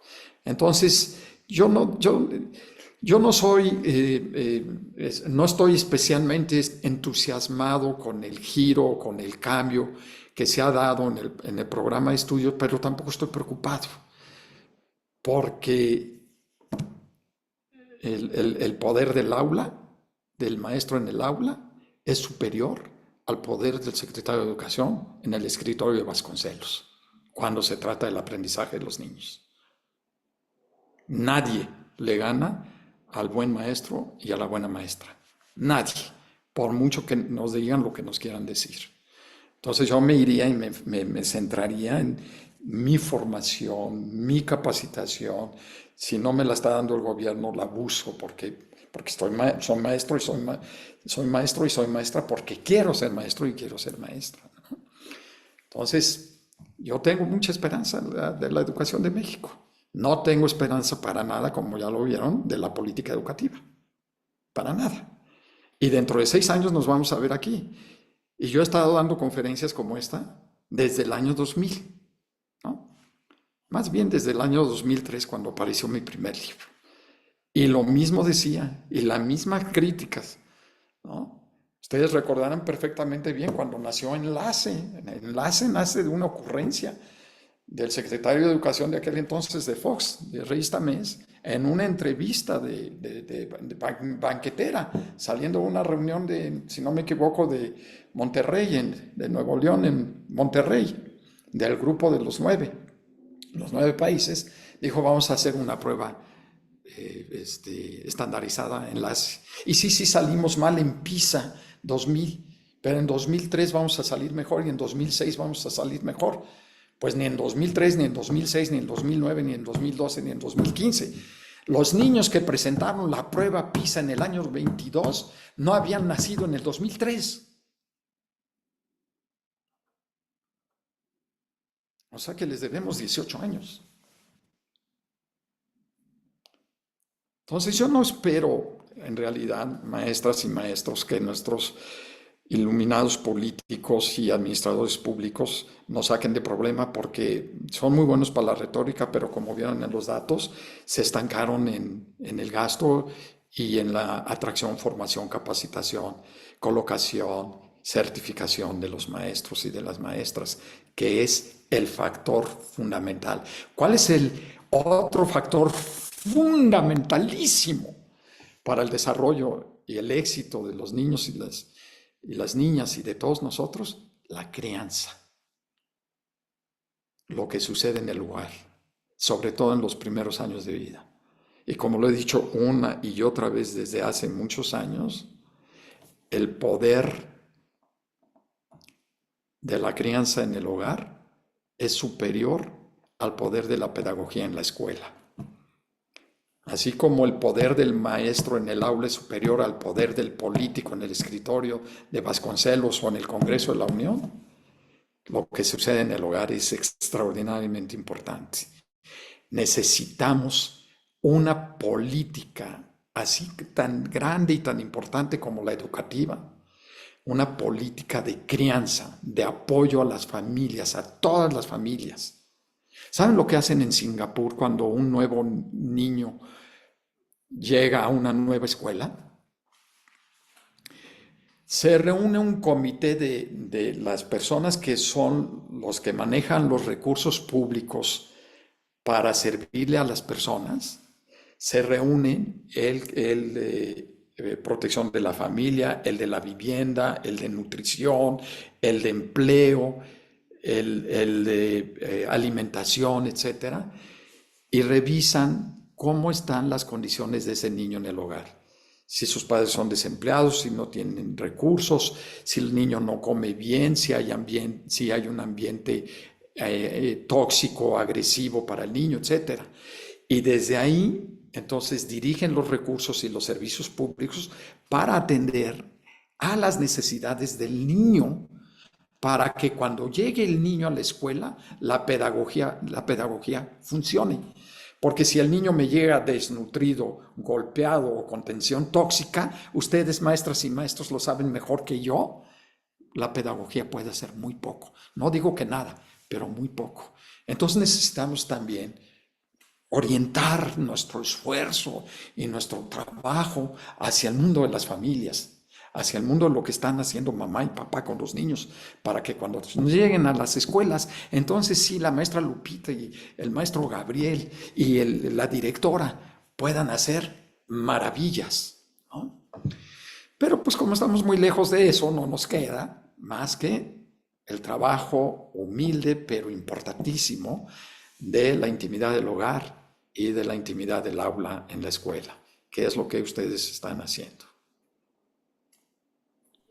Muy interesante lo que menciona, doctor Eduardo. Si me pueden también facilitar el micrófono al maestro Álvaro Cruz Pérez, que está levantando la mano, pero aquí estoy viendo una pregunta muy interesante que nos hace la maestra Lili. Pregunta, ¿cómo encauzar o apoyar al docente para que esta libertad de enseñanza no llegue a cierto libertinaje educativo sin invadir su autonomía? Sí, yo creo que la única forma es una especie de autorregulación del mismo docente, ¿no? Que el mismo docente, él mismo determine cuáles son sus límites. Y eso lo debe de aprender en los múltiples años de formación pedagógica en la universidad o en las escuelas normales o en las instituciones como CredoMex y todos estos centros que están dedicados a la formación tanto antes de servicio como en el servicio, que le den al maestro la capacidad de poder autorregularse, de decir hasta aquí sí, hasta aquí no. Sí, bienvenida a la autonomía, por supuesto. Pero si me estás dando autonomía y no tengo los recursos, y me estás dando autonomía y no me formaste integralmente, y me estás dando autonomía y no hay apoyo a la crianza, en realidad puedo hacer muy poco. Pero, por supuesto, ¿no? Tenemos que partir de la realidad que vivimos, y en esa realidad que vivimos, en lo poco que me estén dando, en los pocos recursos que yo tenga, bueno, pues aprovecharlos para generar mi propio trayecto de aplicación de mi conocimiento cognitivo, valga la redundancia, de mi conocimiento en la pedagogía del aprendizaje. Recordemos que a diferencia de hace 50 años, la pedagogía estaba básicamente orientada hacia la enseñanza, ¿no? El maestro que sabía enseñar. Ahora la pedagogía sigue orientada a la enseñanza, pero con el enfoque adicional de que no solo es importante que enseñes bien, sino que te asegures de que tu alumno aprende lo que enseñaste, o que exista esta reciprocidad del proceso de enseñanza-aprendizaje.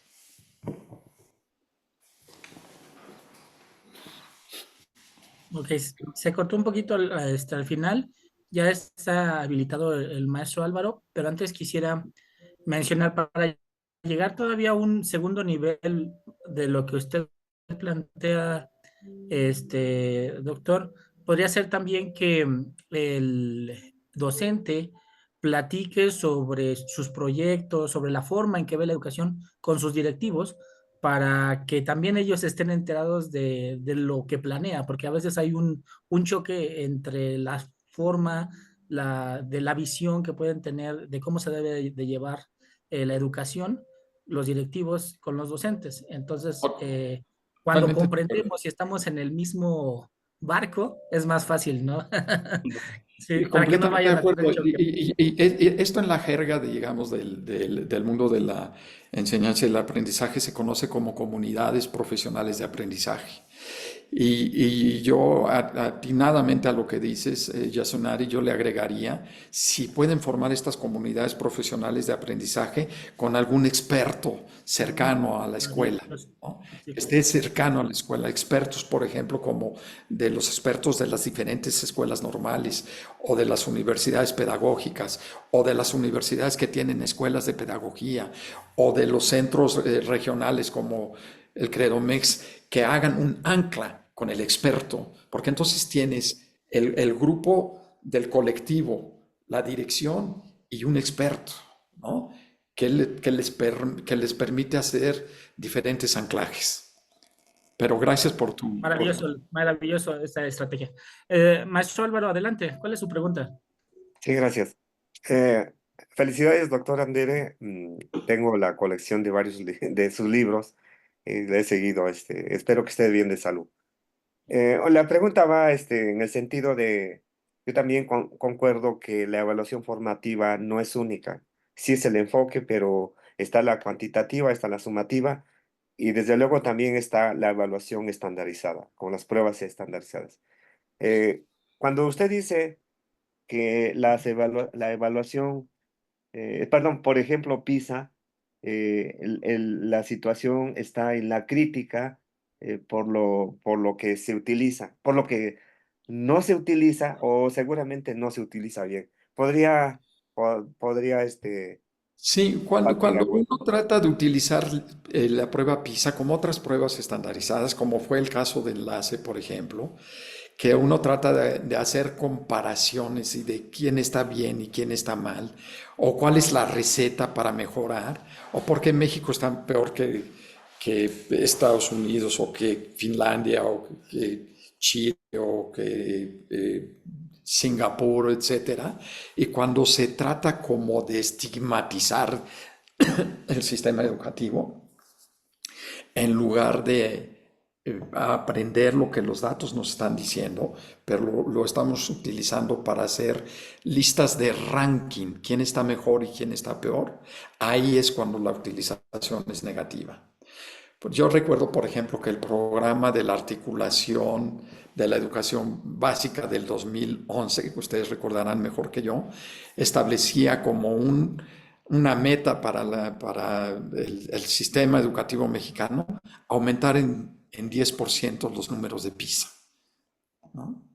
Ahí es cuando le estamos metiendo un factor innecesario y una presión innecesaria a los maestros. Ahí es cuando las pruebas estandarizadas se convierten en el único parámetro de utilización en la escuela o en el aula, cuando le estamos obligando a los maestros o a las maestras a alcanzar tales puntos.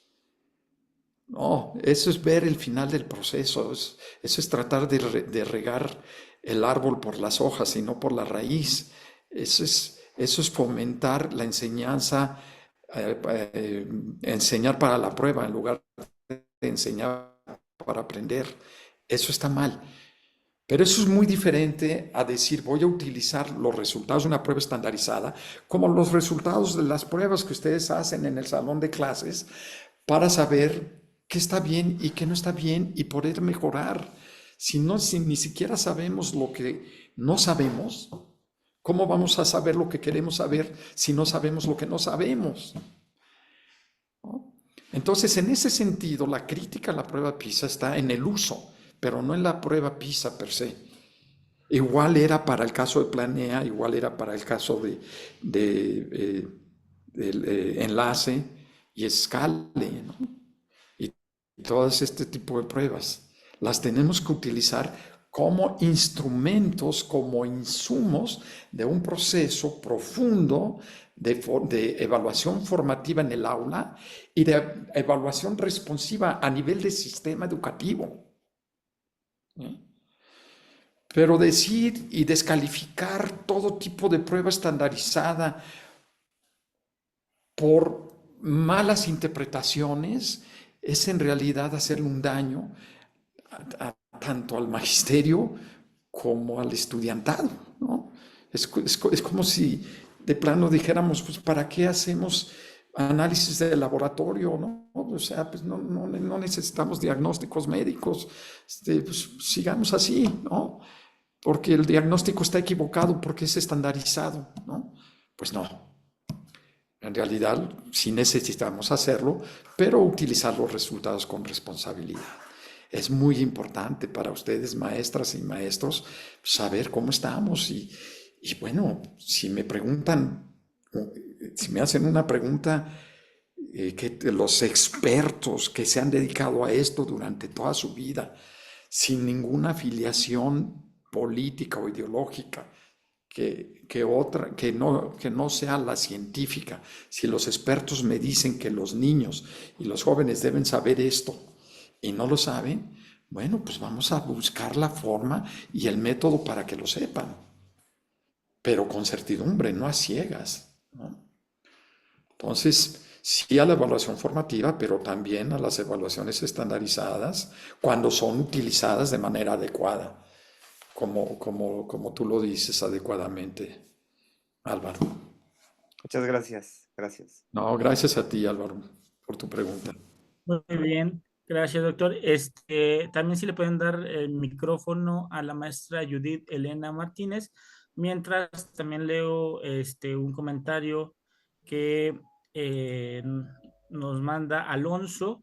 Dice, falta la profesionalización docente y actualización, y no estoy hablando de una maestría o un doctorado, simplemente con asistir a este tipo de foros podemos aprender y nos vamos empapados de conocimientos en muchos ámbitos a través de la experiencia de los compañeros que comparten vivencias, experiencias, etcétera. No pasa ya que muy pocos maestros y maestras están dispuestas a sacrificar su tiempo por una ponencia como la que están realizando en estos momentos.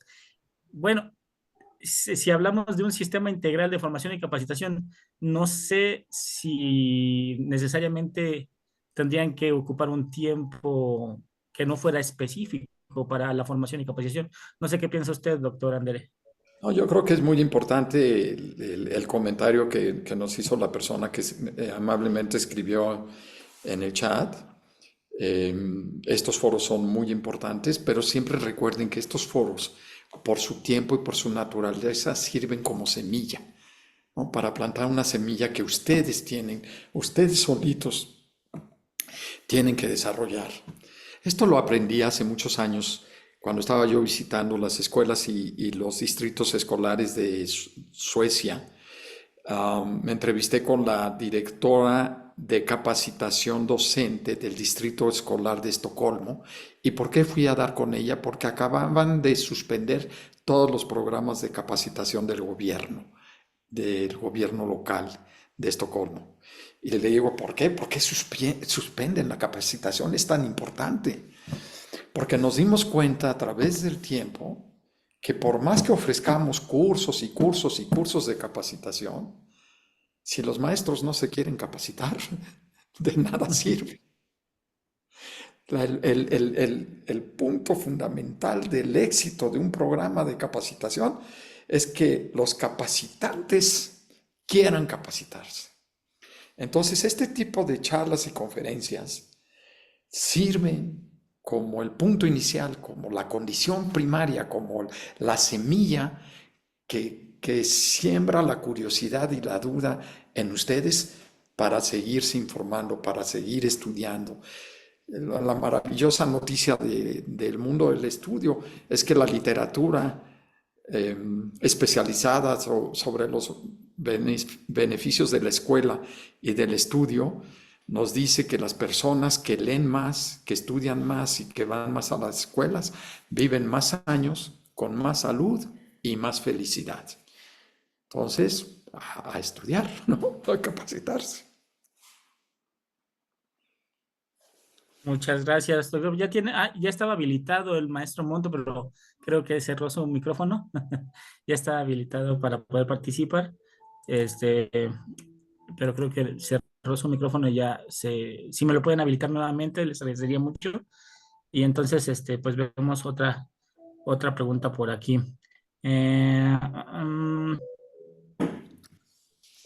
Tenemos varias manos levantadas. Sí, Tenemos sí, nada más que alguien le de puedan Monto, habilitar Judith. el micrófono. Ahí está Pues el yo, maestro Monto y la ah, maestra Judith. Este, bueno, Sí, maestro Judith o maestro sí, Monto. Adelante. ah, ajá, soy la maestra Marisela Hernández Montoya, Mucho. Gracias, y la Normal gracias. Superior del Valle de México en Tlalnepantla. He estado escuchando con atención y bueno, en general coincido con el ponente en algunas ideas, pero sí me gustaría hacer alguna precisión, si me lo permiten. Este, Aquí hay una diferencia que tenemos que tomar en cuenta entre la nueva escuela mexicana y los anteriores paradigmas educativos. Aquí la primera pregunta sería, ¿qué quiero que aprendan mis alumnos? Y creo que ese es el punto central entre los anteriores programas de estudio, planes y los que hoy están vigentes en la nueva escuela mexicana. ¿Qué tipo de alumno quiero formar? Y en ese sentido, me parece que va el propósito de las evaluaciones externas, donde no coincide del todo con la postura que hoy se tiene en la nueva escuela mexicana de lo que es formar al alumno. Hoy, pues se va encaminando, sí es cierto, hemos trabajado proyectos anteriormente, pero hay una diferencia. Hoy se busca vincular a la comunidad porque a través de la educación se busca transformar, recuperar a la comunidad como un medio que permita volver a consolidar valores ciudadanos, volver a rescatar la naturaleza, la cultura de paz. eh, a eso se le está dando una importancia que antes no tenía. Luego entonces, si viene una evaluación externa, bueno, ellos están en otro paradigma de evaluación diferente al que hoy estamos teniendo en la nueva escuela mexicana. Y otra cuestión también es lo referente a los consejos técnicos escolares.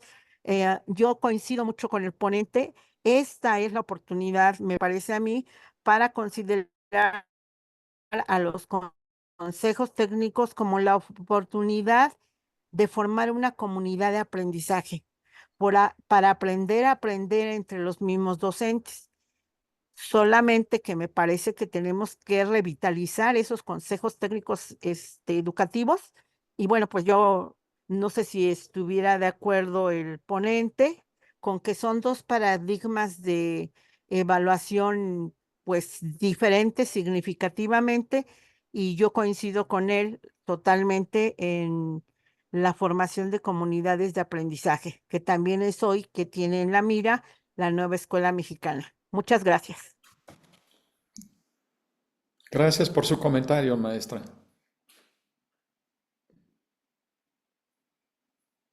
Muchas gracias. No sé si pueden habilitar a la maestra Judith. También decirles, aprovechar este momento para, en el chat se está compartiendo para el día de mañana un evento muy interesante hablando de las matemáticas y las inteligencias artificiales, que también mencionaba la importancia el doctor Andere de la innovación tecnológica dentro de la educación, pero además aprovecharla al 100%, ¿no? La tecnología por sí no puede educar, sino es la habilidad también pedagógica, la habilidad del docente la que permite utilizar las tecnologías al máximo. Y entonces ahí está la invitación dentro del chat para que se puedan inscribir. Es solicita la conferencia de habilidades para el siglo XXI y enseñanza de las matemáticas en la era de la inteligencia artificial, la cual va a ser impartida por el doctor Arturo Mena. Entonces, todas y todos los interesados, pues yo creo que para complementar, como bien decían, este tipo de conferencias, este tipo de foros, siempre es bueno buscar capacitaciones de este alto nivel como lo es la del doctor Eduardo Andere. Bien, pues ya nos ah, estamos acercando al final del tiempo que teníamos previsto por el programa. para que no se desvelen con nosotros. Sería interesante, pero tampoco queremos que lleguen cansados mañana al trabajo. Así que vamos a terminar con la maestra Judith Elena Martínez con su pregunta y pues le daríamos posteriormente paso a nuestro maestro de ceremonias, el doctor Juan Carlos Calvo Saavedra, para que dé continuidad al programa, sin antes, obviamente, agradecer la participación del doctor Andere, y creo que también tenemos una sorpresa al final para agradecer dicha participación, doctor Eduardo Andere. Maestra Judith, adelante. Sí, muchas gracias. Pues yo también coincido con el doctor Andere de que también tengo fe en la educación y que efectivamente siempre pensamos que el sistema educativo es el que nos dicta qué hacer. En realidad, solo nos dice el deber ser. Sin embargo, estos conocimientos, este ser pedagógico que tendríamos que estar alimentando a lo largo de toda nuestra trayectoria laboral, pues es lo que nos va a permitir discernir entre lo que haga falta de un programa, de un currículum, que finalmente siempre va a ser el de conocer a nuestros alumnos, saber qué es lo que debo de elegir, saber qué es lo que le hace falta desde casa, como bien lo dice, y pues sí, ser pedagogo no se construye de la noche a la mañana, pero sí requiere de esa preparación, de esa profesionalización, de esa transformación, porque eso se va a dar en función de lo que yo decida hacer. Estoy totalmente de acuerdo. Y el trabajo, el diálogo entre el directivo y los docentes, reconocer que yo puedo ser líder porque soy el director, pero ese es un liderazgo que me otorga el sistema por la función que tengo.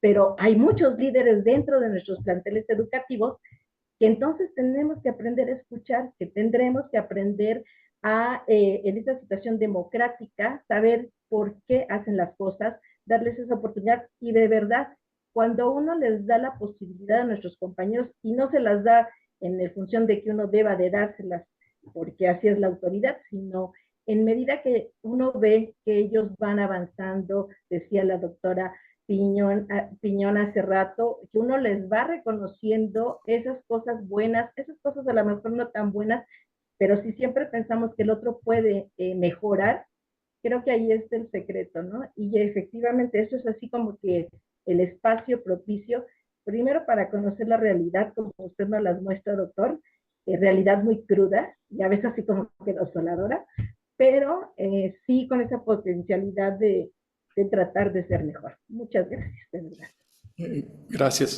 Gracias Judith. Muchas gracias por tu comentario. Bueno, pues sin más preámbulo para llevar tiempo y forma como debe de ser. Bueno, me voy a permitir un pequeño comercial antes. Nada más aprovechando rápidamente.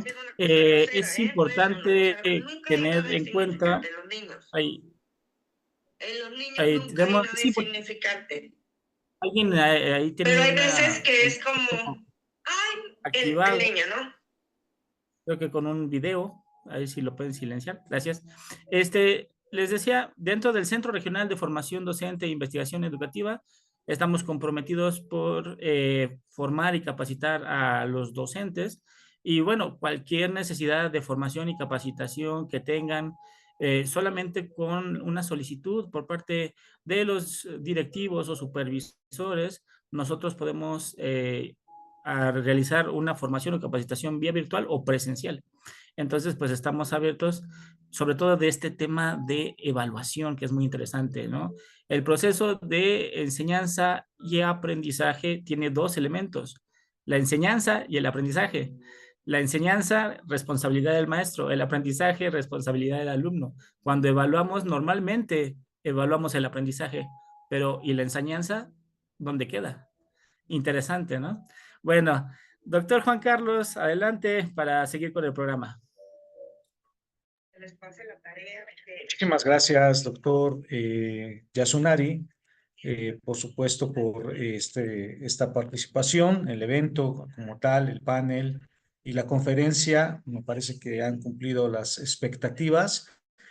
Y desde luego que también los estamos invitando para que el día de mañana estén presentes en dos eventos también que seguramente serán de mucha valía e importancia. Sabemos que es día viernes y quizá muchos ya queremos descansar, pero seguramente les va a agradar lo que tenemos preparados para ustedes. Y bueno, no me resta más que agradecerles a título personal, desde luego, pero desde luego también a nombre del Centro Regional de Formación Docente e Investigación Educativa, su participación, que me parece que es lo que engalana siempre eventos como estos. Y cederle la palabra a la maestra Nadi Fernanda, que es nuestra secretaria académica del CREDOMEX, quien dará el cierre de este evento el día de hoy y seguramente les hará una atenta invitación para que nos sigan acompañando el día de mañana. Maestra Nadi Fernanda, tiene usted la palabra.